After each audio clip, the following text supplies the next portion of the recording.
if you need to use the restroom, you need to go right now, okay? Or else you won't be going this period. We're gonna have a lockdown thing, okay? Oh, that's right. Make it quick.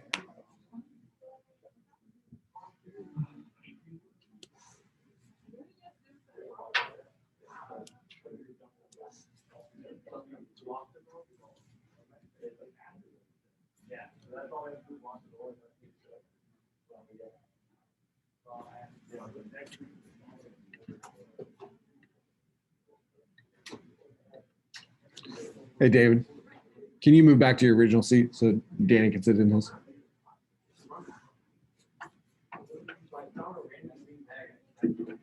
Your computer charged? All right.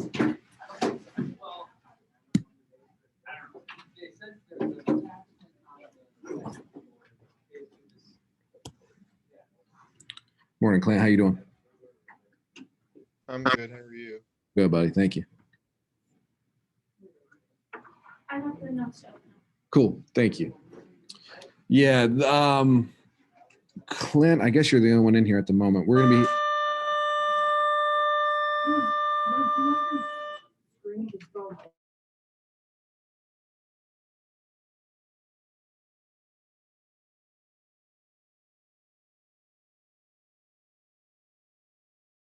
The announcement to say that this, call it like shelter. Those in, Shelter. well, hold on one second, guys. So this would be when hazardous materials have been released in the area. School functions, classes remain inside and in place, okay? So I'm gonna go like this. Those in Zoom, we're going to be doing a drill here in the classroom. So like a shelter in place drill. So hang tight on that. In the meantime, you can, we're going to be doing a Nearpod today, as well as if you go to week 5 module, there's this scientific revolution notes chart that you can download. If you're having issues with it, it goes to your Google Docs.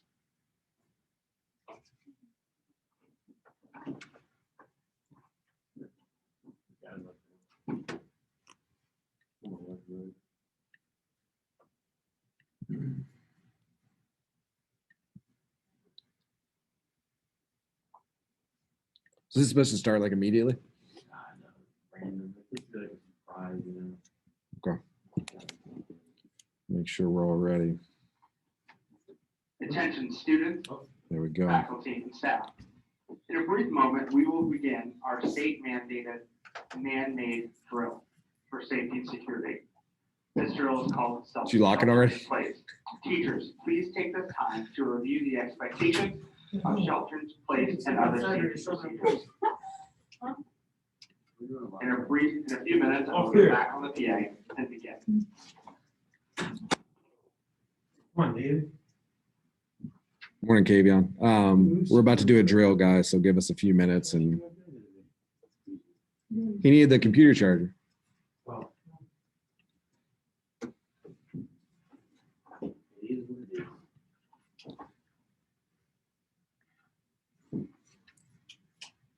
Are we supposed to get in the Nearpod? You can right now if you want to. Yeah.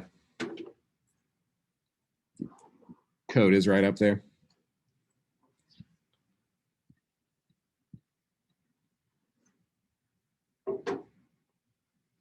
Victoria, anybody that's having issues with opening the notes, somebody said it goes to Google Docs, but if you're having issues, you can just recreate the notes.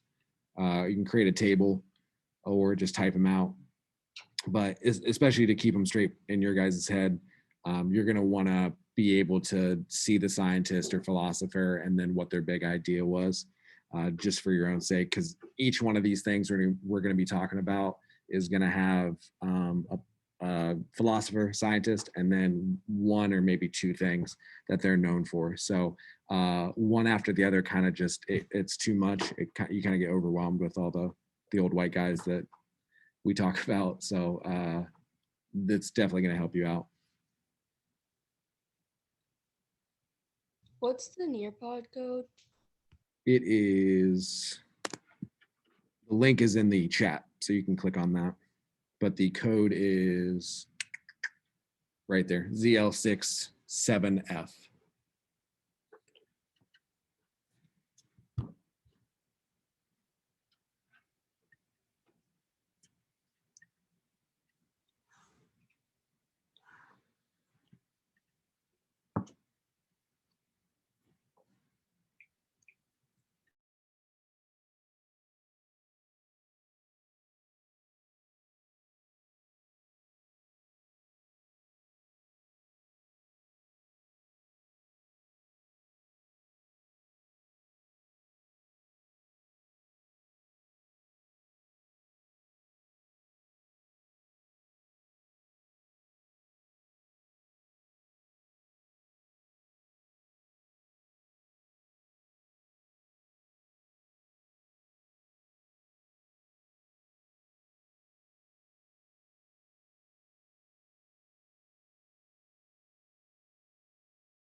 All right, we're gonna go ahead and get going, guys. All right, so how many people we got in here? Attention North Central High School. May I have your attention, please? We No. are currently moving into a situation. Please do not panic and listen closely to this announcement and your teacher. If you are currently outside, please move to your classroom at this time. Teacher.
What? No. How long has this been going on?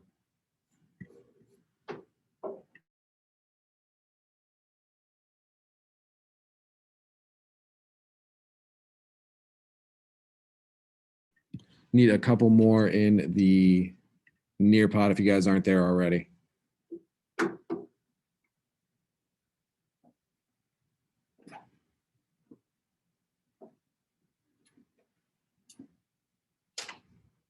David, what are you doing?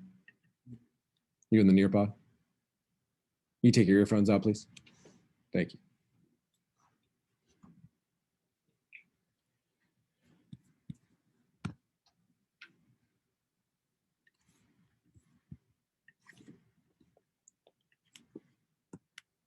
All right. We're gonna go ahead and get started with this. So we're gonna do a little activity. It's gonna be tough because it's by far the biggest class, but it is agree, disagree, or neutral.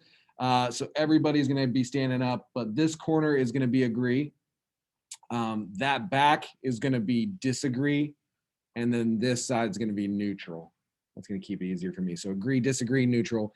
And then Zoom, I got a poll here for you, but do you agree, disagree, neutral? Today, things will be better than or at least different from yesterday. Go ahead and stand up. So everybody's going to stand up and go to whatever corner they agree, if they agree, disagree, or neutral. Do you agree that today things will be better than or at least different from yesterday? Or do you disagree or are you neutral?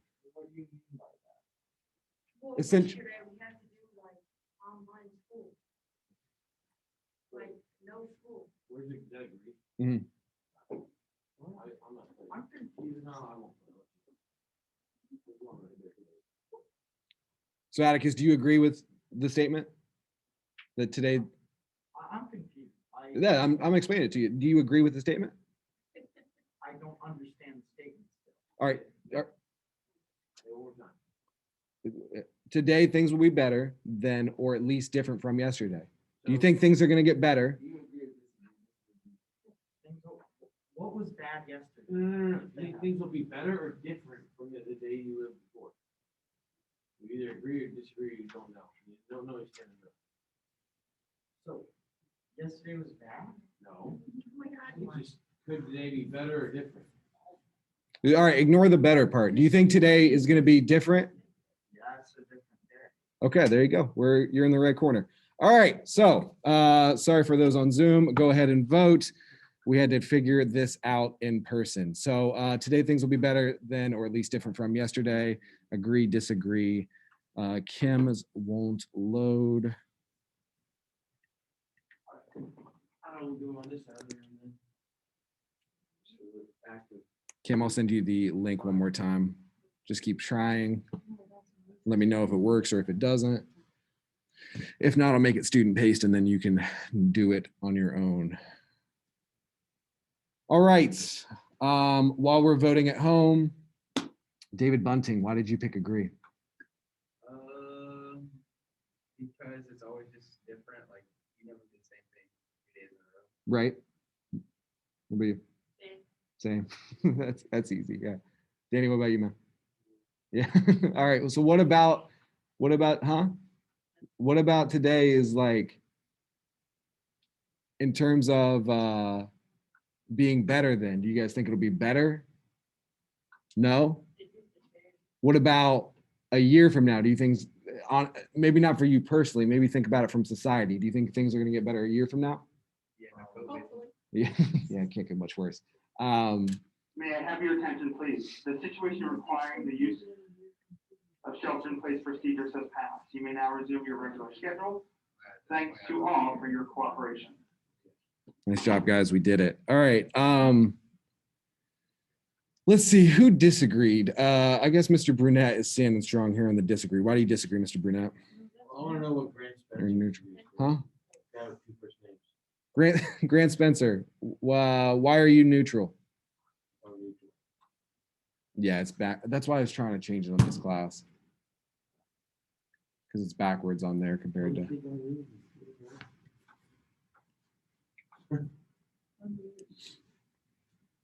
Grant, you got an idea?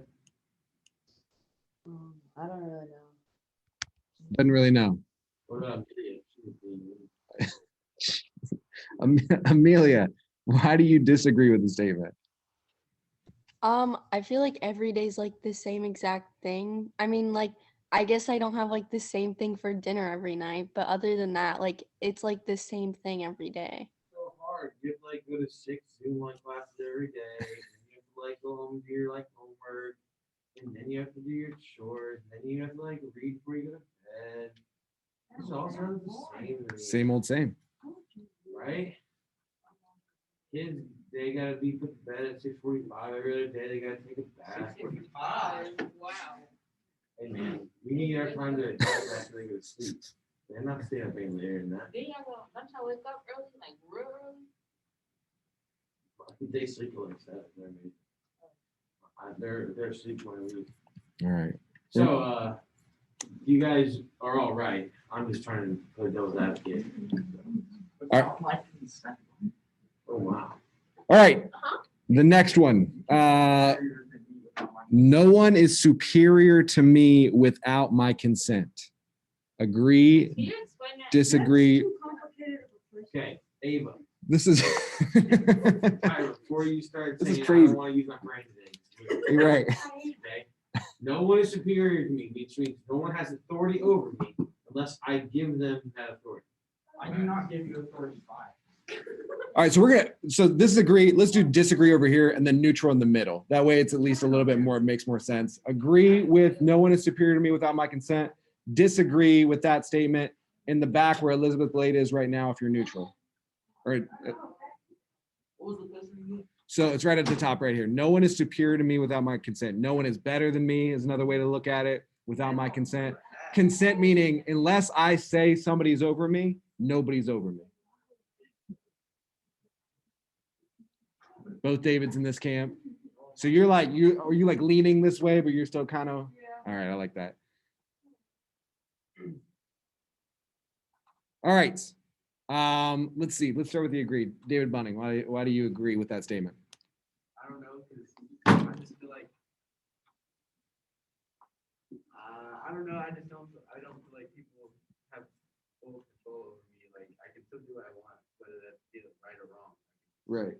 But if But what happens if you do wrong? Like what happens if you don't come to school? I don't come to school, Like consistently, like 40 straight days, you're just like, nobody's controlling me. I'm not going to go. well, then I don't learn. You don't learn, but what happens? I'll get in trouble. You get in trouble. Then what happens? My parents get in trouble. And then your parents get, all right, hopefully nobody here. What happens when you don't go to school for a month straight? You get suspended. Wait, for not going to school? Yeah, they that's- don't allow you to go to school? Yeah, it's called truancy. But yeah, like literally there will be people that just log into Zoom just because it counts as being there for that day. So then what happens? I mean, what's the end game? Let's say you refuse to go to school. Yeah, you get CPS called. Thank you. You get CPS called on you. The police get involved. The court systems get involved. It may or may not be stupid, but that's what we're talking about today. So like, that's the point, is at some point there is going to be a superior force that comes in and says like, hey, you got to do this or this. You still feel that way? Do you still feel? I probably could. Okay. David Brantley, what do you think? I'm like, kind of like, I don't know. You kind of what? I don't know, but I agree with the same time. I kind of don't. Right. I don't know. Like you're in charge of you, right? I mean, even if you're in jail, At the same time, I still have people that can't control my business. right? Depending on what it is. Like who? Who's the people that can control you? Like my parents. Right, exactly. Elizabeth Blade, why did you disagree?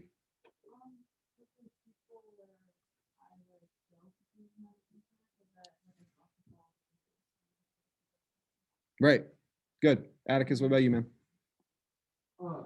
Like, I disagree with that statement because this has happened to me many times where there's a rule that doesn't make sense and it's stupid, but my mom always goes, well, you still have to follow it, Right. Why do you think she does that? so I don't get in trouble. Good. Like, I'm not blaming the principal at Eastwood, but the stairs were directional, kind of like here now, like, but it wasn't with COVID. It just was like, you could only go up on this stair. Yeah, You could only go down on this stair. yeah, I thought that was kind of stupid, and also it was kind of like in my way.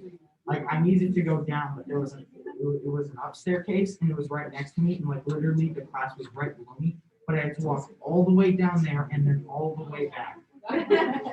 so that's why you disagree. I like it.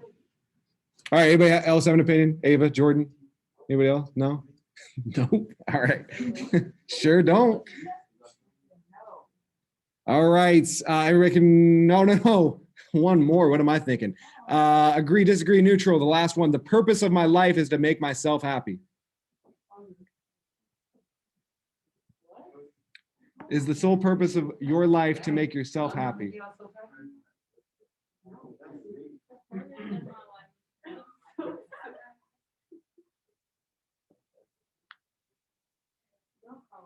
All right, that's fine.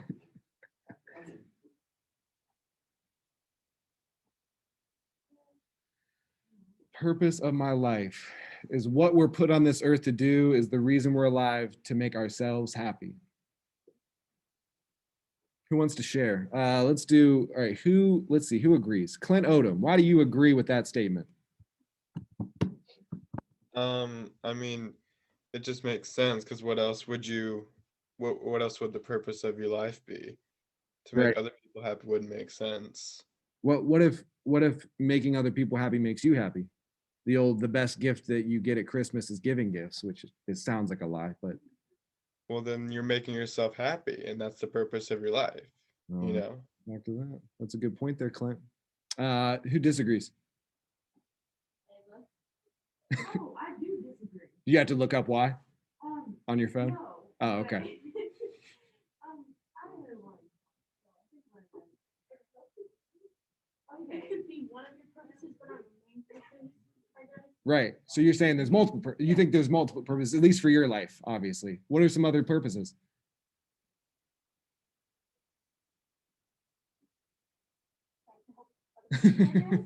That's good. Yeah. I think that there's more than one purpose of your life. Okay. How about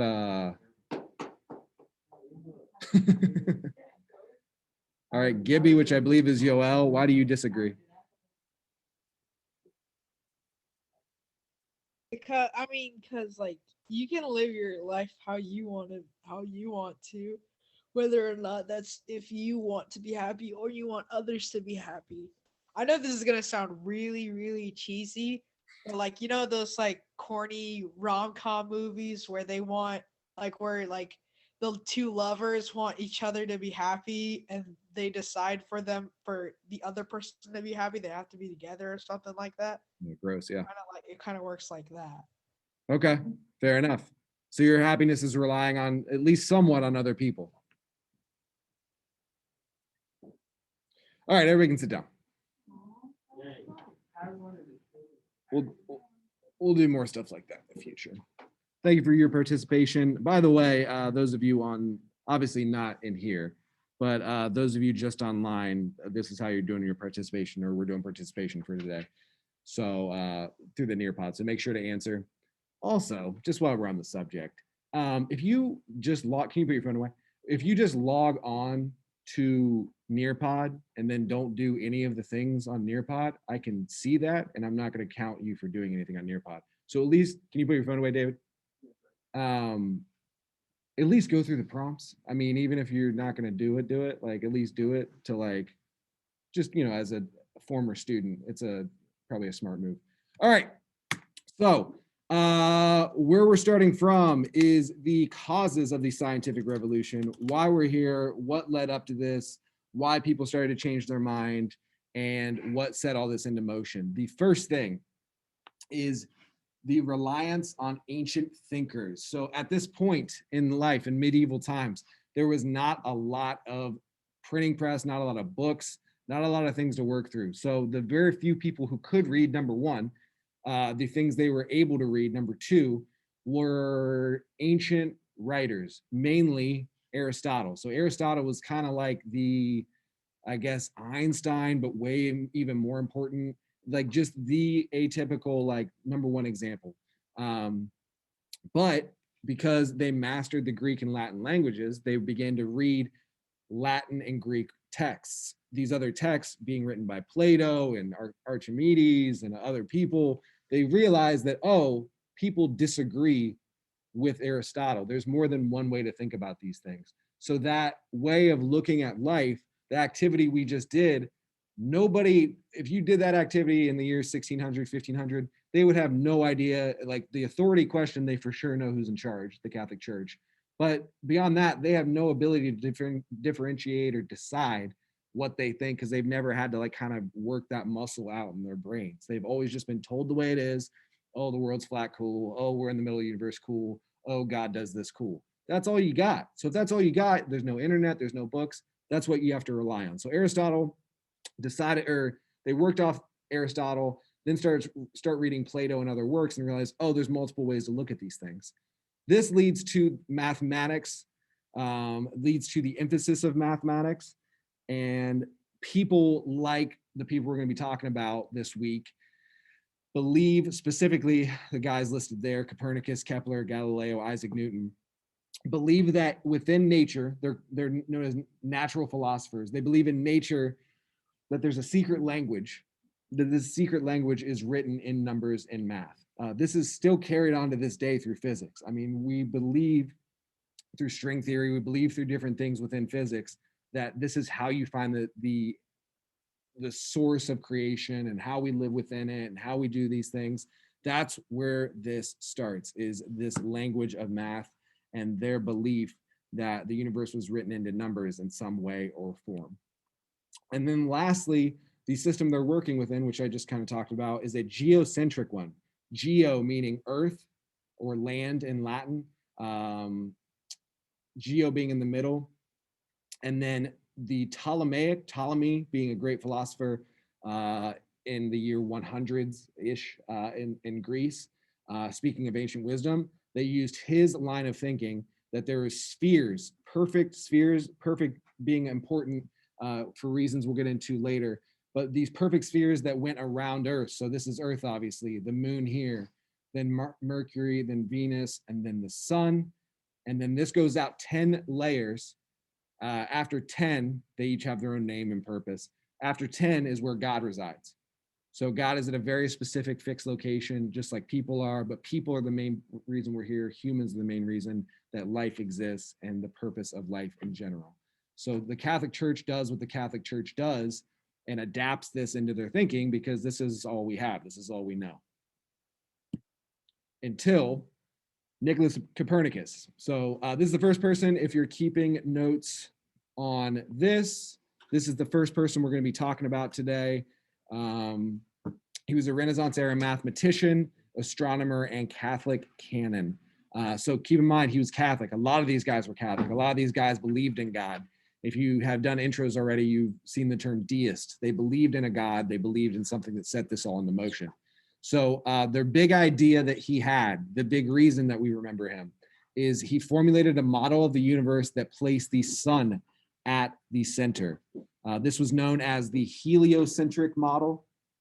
Helio for sun in Latin, centric obviously center, heliocentric model. You can see in the bottom left-hand corner. So he came up with this before there were telescopes, in a time when you studied the universe with the naked eye. And this is the diagram right here. Sun in the middle, planets around it. Notice the perfect spheres though around it.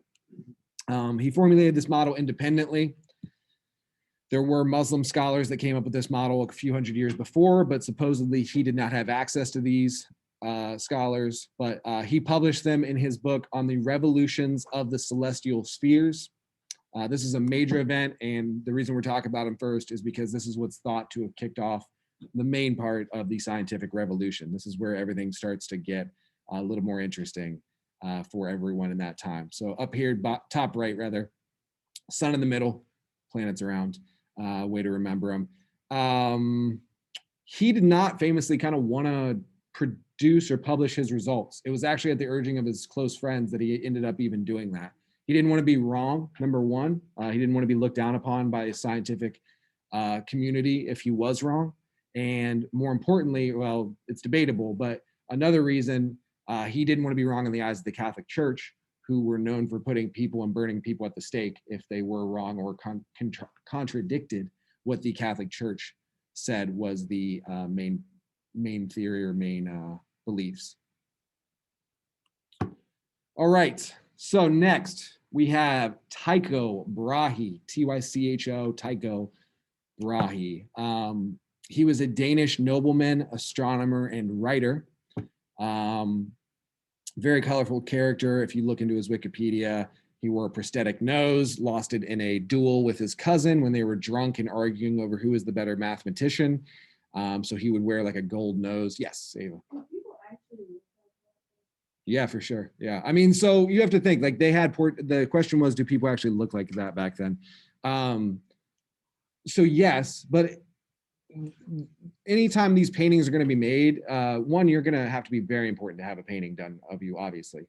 You have to have some resources. Number two, you're going to be wearing your best garments, your formal garments. It's not like we all have phones in our pockets and can take a selfie real quick, and so there's no meaning to it. This is like, they know this is going to be what people remember them by. So these self-portraits, they're going to wear their best dress, they're going to wear their jewels, they're going to wear what makes them seem so important. Say what? Yeah. Yeah. Yeah. Yeah, they sat there the whole time they were painted was the question. All right, so bottom left-hand corner, you can see his version of the universe, what his theories were. His big idea, the reason we remember him, extremely accurate for the time that he lived in. And that time that he lived in, if you look at the bottom bullet point, was he worked without a telescope for his observations. So he literally looked up in the night sky with his naked eye, still be able to, and still came up with these theories that he came up with without the benefit of a telescope. So his model had some things correct, he had some things that were not correct. The correct part was that he thought moon orbited Earth, yes. And he also thought the planets orbited the sun, also obviously a yes. What was incorrect though, if you look at this model, Earth is in the middle, so we know that's not correct. They believed in he believed in a geocentric universe, and he also believed that the sun rotated around the Earth still, and then the planets rotated around the sun. So it's kind of indirect rotating. So he's right on some things, wrong on some things. Still crazy impressive for the time that he lived in, and for what he thought. All right, so real quick check here. You're gonna do two drawings. The first one, we are gonna do a geocentric model of the Earth, or of the universe, excuse me, of our solar system. So what does a geocentric model on Nearpod, go ahead and draw it in. What does that look like?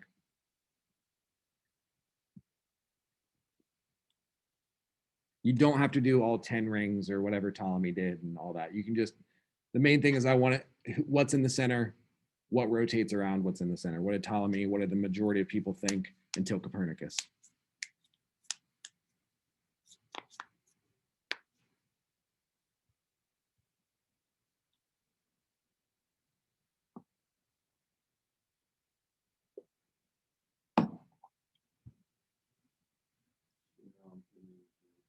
Thank you.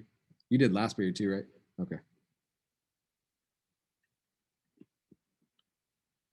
Oh, best drawings of the day. Nice.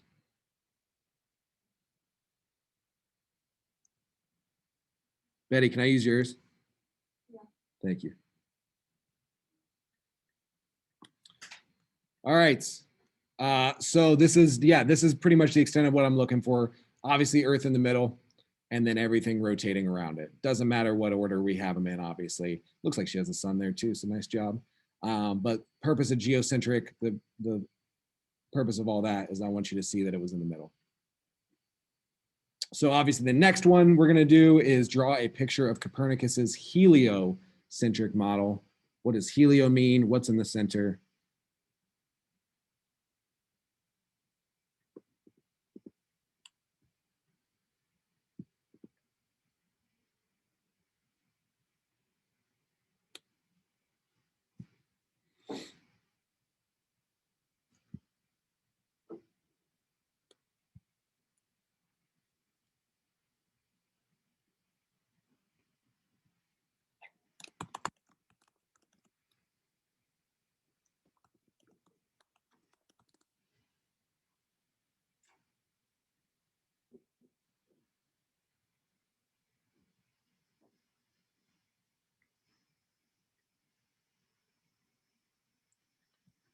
All right.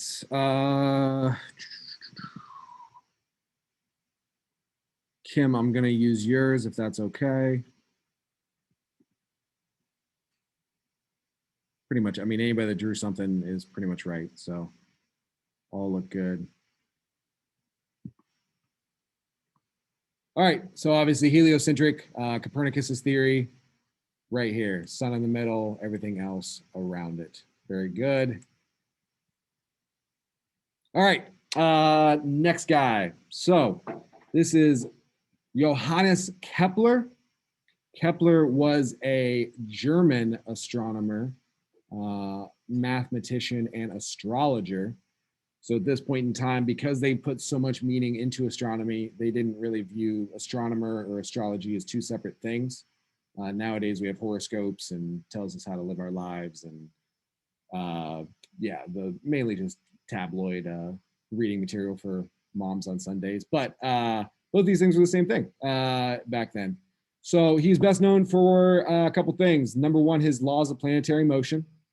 He used Brahe, the guy with the crazy mustache and fake noses, data. But his big idea is shown right here in the bottom left-hand corner. He thought and changed the minds of people that the rotations of the planets around the sun were not perfect spheres, but were instead elliptical. Elliptical, egg-shaped is another, I think your book puts it like that too. But whereas in the shape, not of a perfect circle or sphere, but elliptical around the sun. He used mathematical formulas to come up with this. So also a big impact on the future study of astronomy and of what we know about these things and what we've learned since. And as I said earlier, a lot of these guys were, but him especially, he was very religious. So he incorporated a lot of religious arguments. He wasn't looking to use science to disprove God. And these guys were natural philosophers. They were looking to use mathematics and nature as a way to prove God or a way to get better acquainted with God and how God created the universe. Let's see, his works went later on to influence Isaac Newton, who we'll talk about later in the week. Very important mathematician and master of physics, really. And then he also improved a refracting telescope, helping people view the universe better, as well as correctly explain the working of a human eye, which is pretty impressive for a time that you weren't allowed to dissect things or dissect people, at least. All right. We got time. All right, I'm gonna restart this share so I can share sound from here for you. But we're gonna watch this video. There's no questions on it built into the video, but our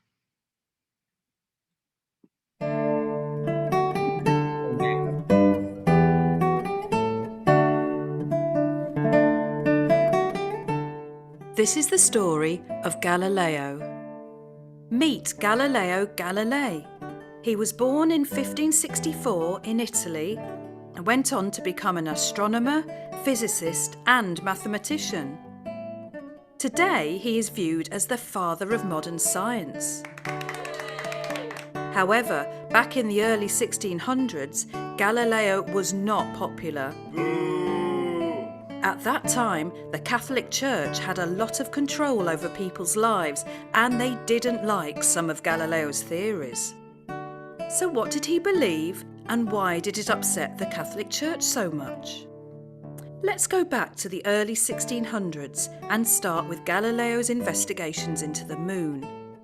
The Church believed that the moon had a perfectly smooth surface. It's a smooth. But through his telescope, Galileo observed that the moon was actually covered in craters and mountains. You're wrong. He then published his findings, which really upset the Church. Boo. The Catholic Church also believed that the sun was perfectly smooth. It's a smooth. But Galileo discovered it was covered in darker areas called sunspots. You're wrong. He also realised that the sun was rotating. This was yet another blow to the Catholic Church's beliefs. Galileo also disagreed with the old belief that the Earth was at the centre of our solar system. Instead, he believed that the sun was at the centre of our solar system and was orbited by the Earth and the other planets. He even took measurements to prove it. Finally, the Catholic Church had had enough. They put him under house arrest for 9 years, meaning Galileo couldn't leave his home or share his observations. Don't even think about it. He spent much of these years researching and wrote his now famous work called Two New Sciences. Galileo died in 1642, still under house arrest. Despite many objections to his ideas at the time, Galileo is now recognised as an important astronomer and scientist. Many of his theories proved to be accurate and have helped future scientists understand more about our solar system. He was indeed the father of modern science.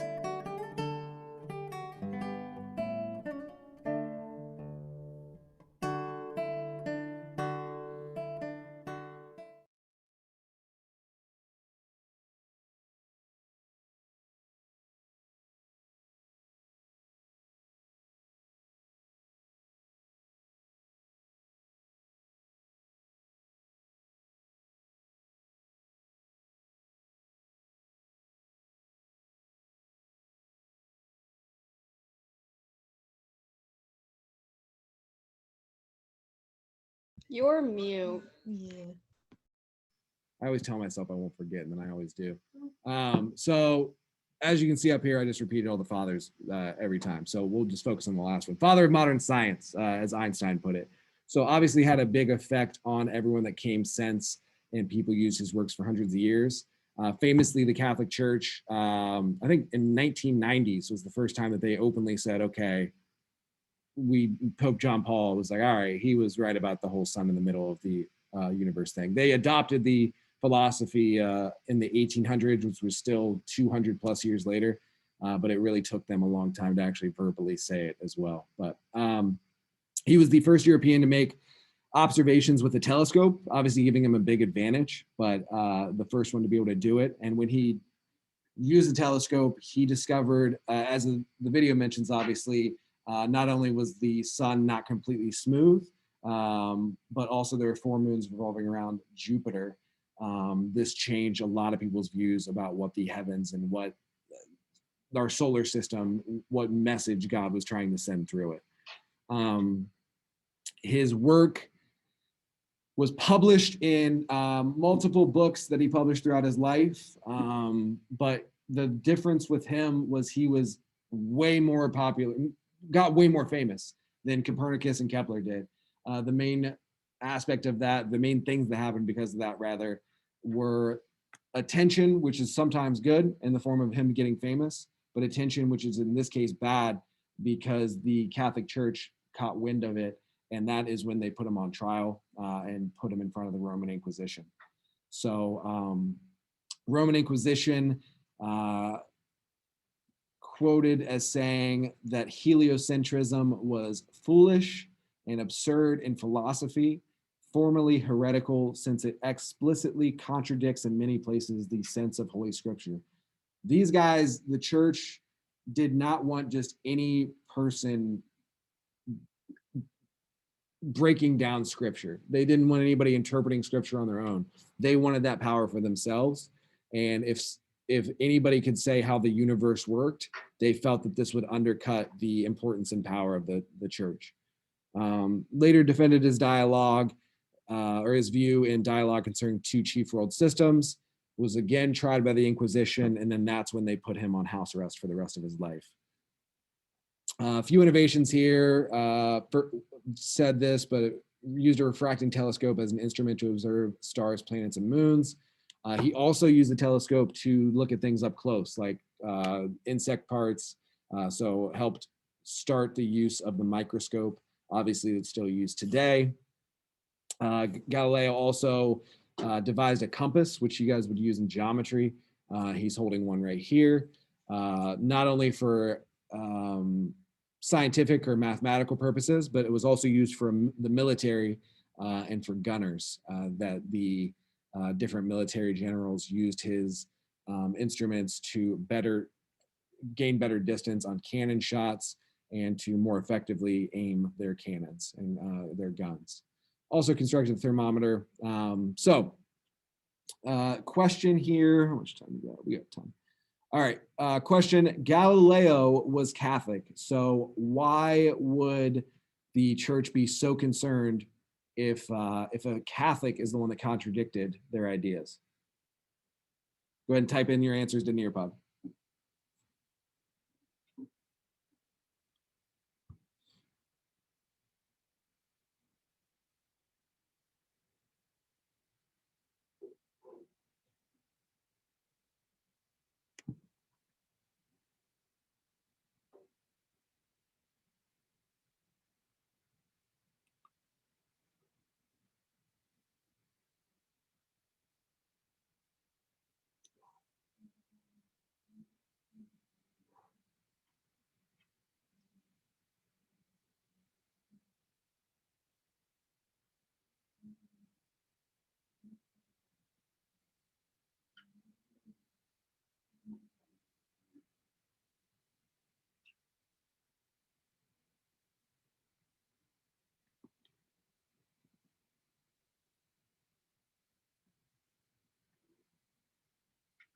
Go about 10 seconds.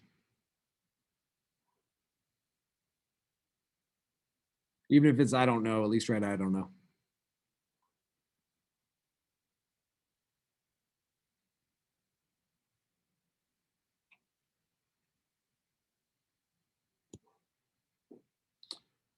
All right. All right. So a couple answers here that I see repeated. The main one being because the Catholic Church wanted to be right. Why did they want to be right? Well, why was it so important that they were right? Yeah. Because if they were wrong, then Who had to die? the Catholic people. The That's cat. what you said, that the one guy was so mad that he didn't want to produce his papers and stuff because he was scared of being wrong, because or else he'd have to be killed. So if they were all wrong, then they would have to be killed. So yeah, I don't know if we heard that on chat, but if somebody was wrong, that they could potentially be burned at the stake. The Catholic Church did absolutely burn people at the stake for being wrong. So like, some people can be Catholic and, like, follow the- Great. Yeah, absolutely. Like, so the answer was so more people can be Catholic. So these guys, like, they were so used to winning. Like, the Catholic Church has been on fire since the start of, really, since Jesus died. I mean, if you want to look at it like that, but like the Catholic Church had controlled thought to the point of being able to define how people's lives live. They wouldn't, like I said, you wouldn't be able to come up with your own opinions, or if you agree or disagree with a certain statement, you would have to look at the church's example and be like, what do I think? What's the official doctrine? That's how you thought back then. So absolutely, the more people that they could convince, and keep in mind, they thought this was for the best. They genuinely thought their way of life was the best, that they had the truth, and that people going away from that, not only would they lose control, but people would lose their souls eventually, and the world as a whole would get worse. So that kind of goes into my next question. How might the world look today, or in the future immediately after this, if the Catholic Church had instead supported the evidence and concluded that Galileo was right?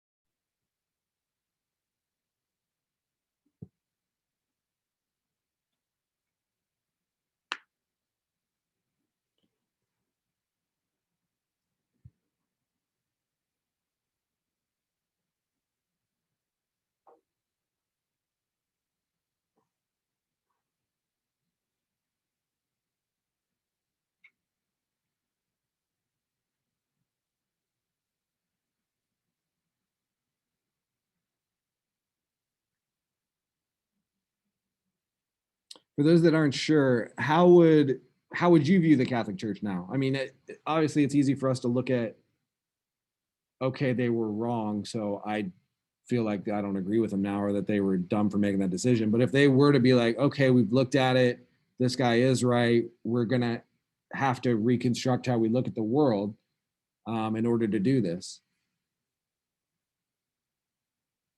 So a couple really good answers here. One being there'd be further advancements earlier in time, and that would have caused more knowledge today. I definitely agree with that. Another one, where did that go? Yeah, I think it's a great answer too. More people would want to be Catholic because they admitted defeat. This is kind of different than how they viewed things. They viewed things as wanting to be right, and that answer alone right there shows a more developed sense of thought than these people even in charge, if they would have had a little bit more of a long-term mindset. And you still see this in organized religion today, and even in education, in politics especially. People get entrenched in their own views, and people think what they think, and they don't like to think otherwise. This is my team, that's their team. This is what we believe, that's what they believe. And if these people, if people in general would be more willing to look at other people and be like, you know what, I disagree with you there, but I see where you're coming from, or I can agree with that part of what you're saying. It really seems like, especially with social media, especially with the news, especially with how we look at politics, is the main thing I'm thinking about.